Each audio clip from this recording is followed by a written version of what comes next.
We're back for part 2 here. It is Yale against Fairfield here. Yale leads in, or Fairfield now leads in set 2, 9-8. It was a back and forth first set with Fairfield coming on top just barely. Yale coming out and playing close with Fairfield. So it's per two evenly matched teams in this Connecticut showdown. It's tight, but it's been a little bit sloppier from Yale here in the second set, despite as a team they're hitting 241.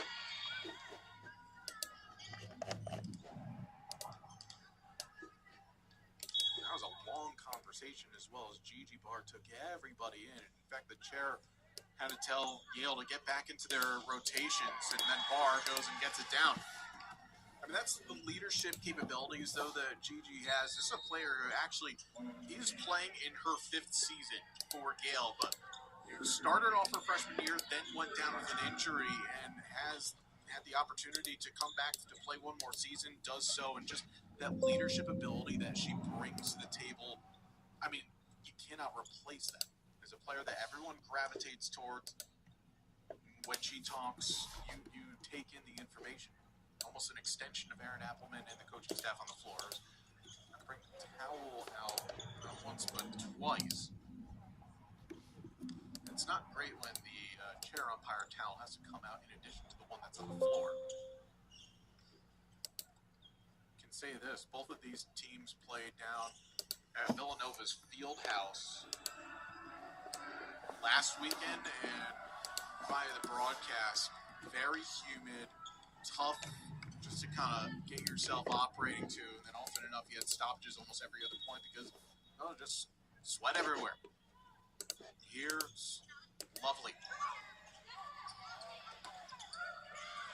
Cook is able to get that down.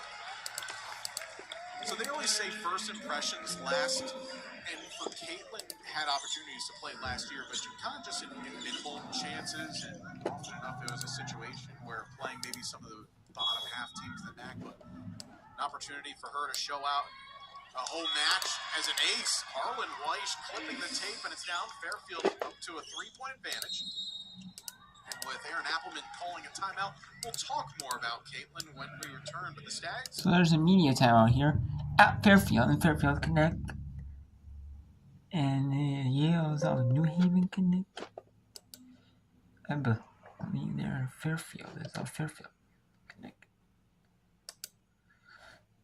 So we have NC State hosting South Carolina ACC. South Carolina leads in set 1, set 1. NC State leads set 2, 17-15. Make it 18-15. North Carolina State. Getting now them through, she records her 6th kill. Rebecca Ring has been doing a really nice job using the block of South Carolina to her advantage. She noticed it wasn't perfectly formed, went off those high hands. Heck of a swing by Rebecca Ring. Here's our Week 3 ACC Network football lineup. It begins Saturday at noon Eastern with Virginia hosting William & Mary. Then Bill Belichick in North Carolina host Richmond. At 7, Virginia Tech hosts Old Dominion in Blacksburg. And we'll cap the night with Boston College and Stanford in Palo Alto at 10:30. All 4 games are also available on the new ESPN app, so you can watch anywhere. South Carolina called a timeout, down 18-15. They have the better hit percentage than the Wolfpack in the MAC overall. But how does SC find their rhythm again like they did in set 1? They got to go back to the fundamentals, serving and passing. North Carolina State is making those skills really hard to come by because they're playing incredible defense at the front and in the backcourt. What you're not seeing in those attack line numbers is efficiency. While the Gamecocks hitting 217 in the match, 176 in the set. While the Wolfpack 138 overall, but they've definitely improved things hitting at 241.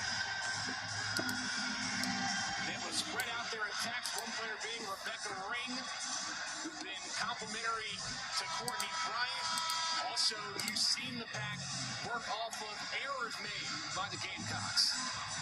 The advantage that North Carolina State has over South Carolina, they're always in a 6-2, so they always have 3 attackers up front, gives them more options offensively. Play resumes. Hall, no, dug out by Bryant. Ray again! And when you have Courtney Bryant playing in the back, it gives an opportunity for other attackers to work in the front for NC State. Rebecca Ring stepping up for her team right now. You got to go to the hitter who's hot, and that is certainly Rebecca Ring. 3-0 run, all off the swings of Ring.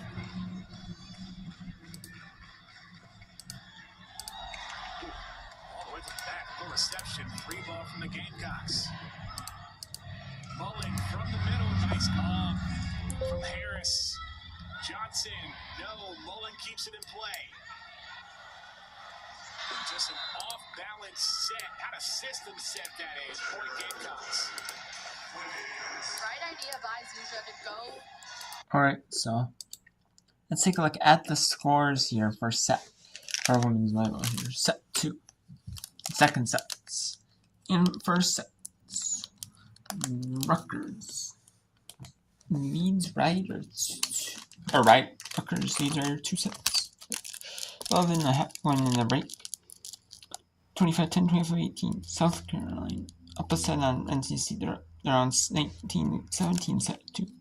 Alabama took set 2, 25-18. Fairfield dominating Yale. First Yale more errors. 17-10 second set win. American University after the break. They're up 25-12, dominating Hampton still. We had second set 4-1. American looks like they're going to dominate, sweep Hampton. St. Peter's are going to take set 2. St. Hall 19-18 set, really close. Georgetown still dominate just as well as overcome State. Second set, they're up 20. No, that's set 25-15. Pittsburgh. Number 7 Pittsburgh up 21-18, and number 3 Kentucky in set 1. And after set 1, Miami takes on almost 25-18. In women's soccer, in the 85th minute, Elon up 5 on South Carolina State in 87th minute, and Omaha 2-1 Crane 2-0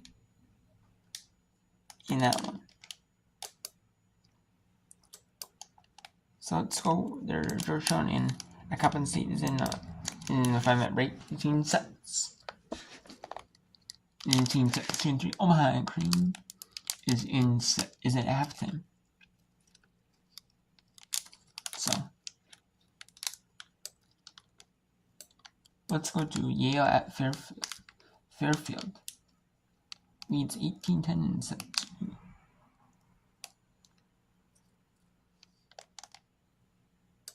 Second error in 20 attacks with 7 kills, but Fairfield have just been ruthless. 11 kills to 1 error, but they do have a couple of serving errors in this set. And Poinsett will go back to the line.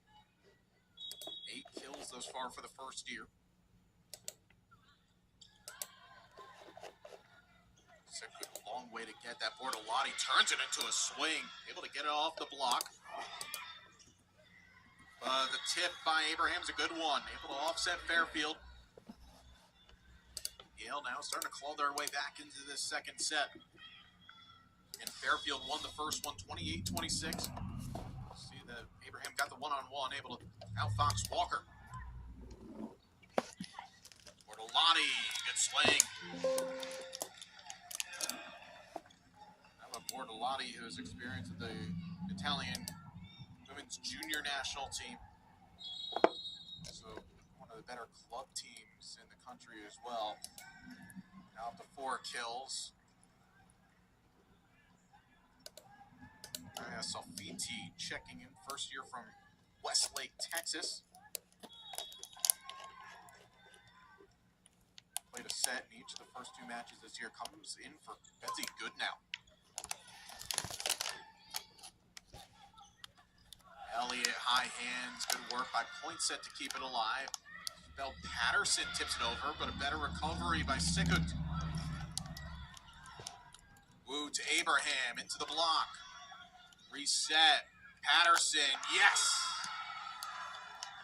Isabel Patterson, first kill in a Yale jersey.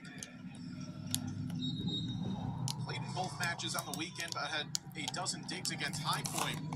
Patterson playing both beach and indoor for Oregon. Redshirted on the indoor side in 2023, then played 20 sets last year. Played a lot, though, down the stretch, and high leverage matches in the Big Ten. That is down from Bortolani, catching the back of the line. Okay, so now let's go to we're going back here to Coppin State University, where Georgetown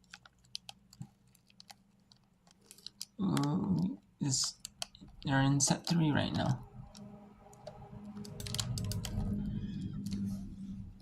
She was in the net. Coach Walsh thought somebody else was out of position, I think. But Adelano clearly hand in the antenna. That was definitely a nice dig by Stafford. Stafford, good pass. Tight ball, though. It ended up being too tight as Figueroa sends it over. And in the middle, just past Cupid, and Figueroa perhaps a step too deep. And again, when Middle. they are in system, who are they running? They are running their middles. They went to the freshman that time, Fiona Turnbull from Illinois, 6'2" freshman, getting her first action this evening. Adelano, great swing, but too long. And that time, that was a great pass by the Eagles, but then you went away from Cupid. Again, I love running the middles. I think any coach in the MEAC that's coached against me, there you go. Run the middle, Kyle. Run the middle. She's good on one foot, doing a very, very nice job. It's Caden Cupid, and now we will see Aurea Garrison, the junior 6-footer from Springfield, Illinois, transferred in from Iowa Central Community College. Yes, if Iowa Central sounds familiar, it's because you saw him on Last Chance U. That's how I know most of these JUCO schools, if I'm being honest. Stafford, there it is. Okay, 3-3 now. As Coppin seems, I'm going to jinx it, but seems to be in a little bit of more of a rhythm here to open the third set. And that time going right to Stafford with a quick tempo out of the back row, and Stanford swinging. Looking good so far in this third set. Do or die set. Down the line from Figueroa that time. And it'll be an attack error from Filipova. Yeah, she seemed to have lost her footing there a little bit. It was all put on by the service pressure. When Coppin's putting some service pressure on, that's when they're at their most deadly. And Yeah, they've they been were that pretty way. good last year. Well, they've been that way for the last how many years? 3 or 4 now, when they're serving well. Yeah, they've definitely been one of the teams in the MEAC that I thought was pretty good in terms of serving. I'm looking at this roster. Coach Walsh has a lot of players out there. Definitely a lot to choose from. 18, Multiple. and they're all healthy. Luna got it again. Isn't that a luxury to have 18 healthy players? Healthy. So Citron and Zucchello will be the 2 subs here from Luna, who just got that kill. And for Serrano. Coppin now looking more better in that third set here. We're up 5-4. Let's go to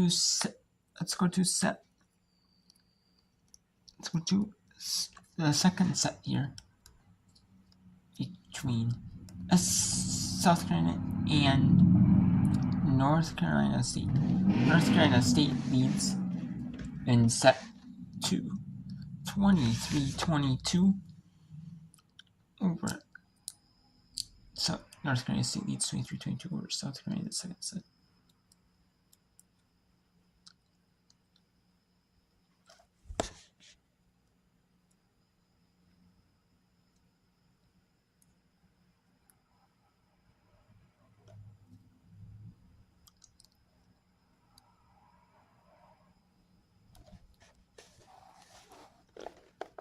So we'll end the whip around here.